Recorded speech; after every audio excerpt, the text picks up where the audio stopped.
Right then, Scotty, get that bobbin on. You are back in the mix. I am indeed, mate. I am indeed. Oh, you're joking. You're away. That is so ridiculous. I can't believe it, Ali. I did say to you this won't take long. He's just put the rig back out the same way, under that margin, and he was saying there's 3 fish under here in his little scientific gills for ears code that Scotty does. What are they? Doing like this, telling me there's fish down there, and lo and behold, we're just about to start questioning Simon Scott on some of these wonderful social network questions that we've got off our wonderful supporters and fans. Yes, if the Ben. sun's out, does it make the oxygen level higher? Ben, that is an excellent question, and that would depend a great deal on the amount of weed and algae in the water. But generally, if there are plants growing in the lake, submerged plants, and if there's algae in the water, then when the sun comes out, those plants start photosynthesizing. Big word, but what it actually means is they produce oxygen, and that pumps oxygen out into the water, and the result of that is that you get more oxygen in the water. Right, very good. Right, before I go and get the landing net, you've got time for one more. Go on. Matthew Cottrell, right? Do different moons make any difference to the carp's habits? Net time. Gives me a moment to think about it, Ali, while you're thinking about the net. Yeah, I'm of a believer that I have not enough time to go fishing at the best of times. So I go when I go, and I don't worry too much about the moon. But yeah, I think it's fair to say that moon cycles, lunar cycles do have an impact on feeding, and certainly many of our significant, really big, well-known fish get caught at certain times of the lunar calendar. And so yeah, I think it is worth considering. And if you've got time to pick and choose your fishing a little bit, limited time, but you can choose when you go, then it's worth studying the moon phases and looking at the times that your lake fishes best. How does sun and rain affect a carp feeding? Ooh, sun or rain. Concentrating a little bit now, Ali. Well, in many ways, the sun can increase the oxygen levels. So often on gravel pits like this, feeding time is after first light, and that can correspond with the sunlight building up. And of course, as I've just mentioned, the sunlight builds up, you get an increase in oxygen. If you're a fish, not only do you not want to feed when the oxygen's low, but you don't want to digest your food when the oxygen's low. Right. So if you wait until the sun comes out before you start feeding, it means when you've got grub in your gut and you're trying to digest it, and your digestive enzymes are doing their job, there's plenty of oxygen in the water.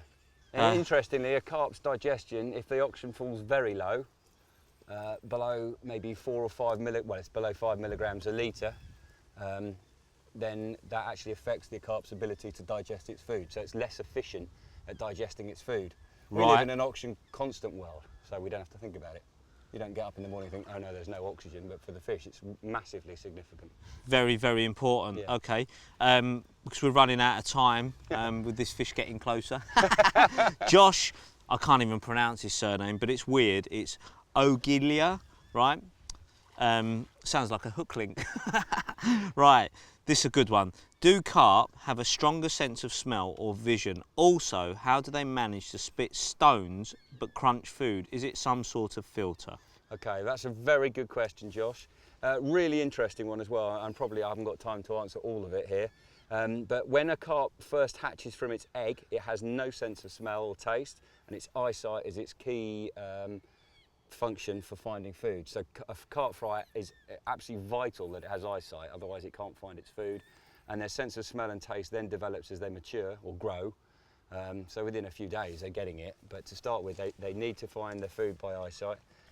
By the time they get to the size of this one, a carp can survive with no eyes at all. Right. So it's totally smell and taste. In a clear water environment like these lakes here at Linear, then the fish will obviously use their eyesight to find food, to help them in their hunt for food, but it becomes a very secondary requirement.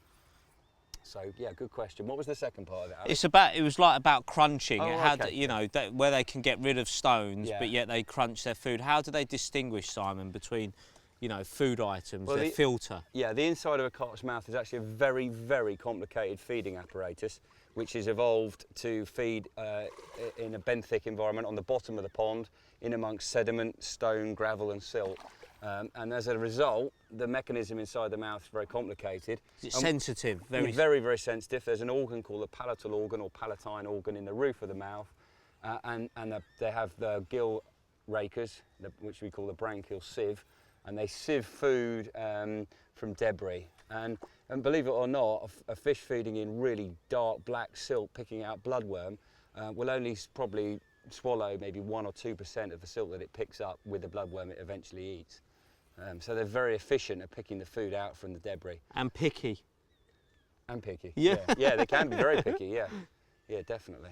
So do you feel like this is something that I've always wondered, right? When it comes to plastic hook baits and stuff, right? Yeah. Because we all use them, we think they're great. Well, I've always preferred to tip a bait with it, right? But you said something to me interesting off camera. You actually think one of the reasons they get taken so well is because they're not food? Yeah, I think so. I think if a carp picks up a piece of food, let's say a boilie or a grain of sweet corn or a tiger nut, into its mouth, and it's not acting like it should do within the oral cavity, then that's going to raise suspicions. But if a carp picks up debris off the bottom of the pond, which it does all the time during its natural feeding, that acts in a certain way, and there's no food there. So I think when a carp picks up a single grain of plastic corn, I think often it just thinks, oh, it's a bit of rubbish on the bottom. It doesn't set any alarm bells. Yeah. But when it picks up a bit that clearly tastes right but doesn't act right, then it spits it straight back out again. And talking of spits it out, look at that cog has spat that lead out beautifully. Oh, get in there, beautiful scaly carp. Oh, not ready to salmon swoop it for you. I should have bought a bigger land in it, or a longer land in it. I should have paid for the other half of the hole. Especially when you've got a hobbit trying to net them for you. I've got a hobbit with a midget landing net. Oh, difficult. Come on, scaly fish. In we go. This time. Come on. Doesn't help, I'm sat under the tree. Here we go. Awesome. Yes. How about that? Stalking masterclass, fish science masterclass. Simon Scott, you are the man. What a ledge.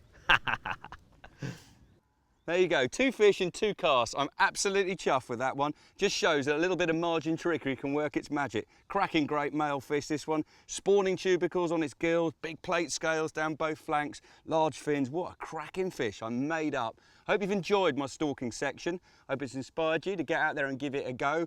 And if you do, enjoy some of the most exciting fishing you'll ever do.